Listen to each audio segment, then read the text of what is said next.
apa kabar? Sehat ya? Baik anak-anak ibu, pagi hari ini kita lanjutkan pembelajaran kita dari bidang bahasa Indonesia.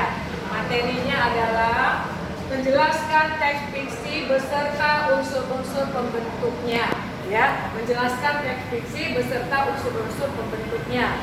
Nah, anak-anak ibu mungkin masih ingat kan cerita kemarin, yaitu cerita non fiksi. Apa itu cerita non fiksi? Cerita yang sebenarnya, benar-benar ada kejadiannya. Nah, berarti ini kalau dikatakan fiksi, lawan dari non fiksi. Nah, kalau non fiksi yang sebenarnya, fiksi itu berarti cerita khayalan, ya, cerita rekaan dari manusia, dari rekaan kita, ya, dikarang oleh kita sendiri.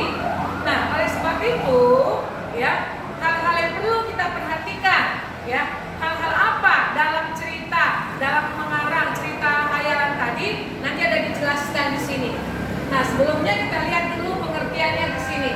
Apa itu teks fiksi? Teks yang berisi rekaan atau khayalan yang tidak berdasarkan kenyataan, ya, berarti hasil karya kita sendiri atau hasil karangan kita sendiri. Nah, ada beberapa hal yang kita perlukan dalam menulis cerita fiksi ini, ya, sama dengan non fiksi kemarin juga. Nah, apa itu? Pertama, tokoh. Masih ingat kan apa tokoh? Tokoh itu adalah si pemeran utamanya, si pemainnya, ya, itu tokohnya. Kedua, tema.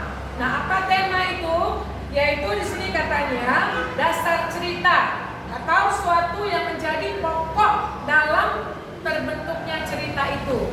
Jadi istilahnya permasalahan, persoalan yang kita bicarakan dalam cerita itu, itulah namanya tema. Nah, ketiga, alur. Apa itu alur? Nah, alur itu artinya jalan cerita, ya. Kita mulai dari alur dari awal, pertengahan sampai akhir boleh, atau alurnya kita mulai dari pertengahan dulu, baru akhir atau kembali ke awal boleh. Ya, itulah alur, jalan cerita, ya, dari sebuah cerita rekaan tadi. Baru keempat, latar. Ya, latar itu apa? Nah, latar itu ada 3 bagian di dalamnya. Latar itu di dalamnya ada tempat, ada suasana, ya kan? Bagaimana tempat kejadian cerita itu, bagaimana suasana kejadian itu, dan bagaimana waktu, ya, waktu kejadiannya bagaimana. Nah, itulah latar, ya. Jadi misalnya ada satu cerita, suasana ceritanya sangat hening mulai dari awal. Nah, bagaimana waktunya, kapan? Nah, kapan kejadiannya dan sebagainya. Itulah di latar, ya. Ya, waktu, tempat, dan suasana. Baru yang terakhir, amanat. Amanat itu apa? Pesan dalam cerita. Kenapa? Karena setiap satu cerita dia punya pesan. Cerita apapun itu dia pasti ada pesannya. Nah, itulah nanti menjadi isi daripada cerita, ya. Nah, kemudian anak-anak ibu, ada di sini beberapa contoh daripada cerita fiksi yang bisa kita temukan. Ya, misalnya cerita terjadinya Danau Toba, yaitu hasil cerita rekaan. Kemudian bawang putih, bawang merah, ya kan? Nah, itu kemudian apalagi misalnya banyak cerita yang bisa kita lihat sehari-hari yang merupakan, ya, sebagai hiburan. Itulah yang bisa kita lihat dalam kehidupan kita sehari-hari. Nah, itulah anak kami, tugas anak kami nanti.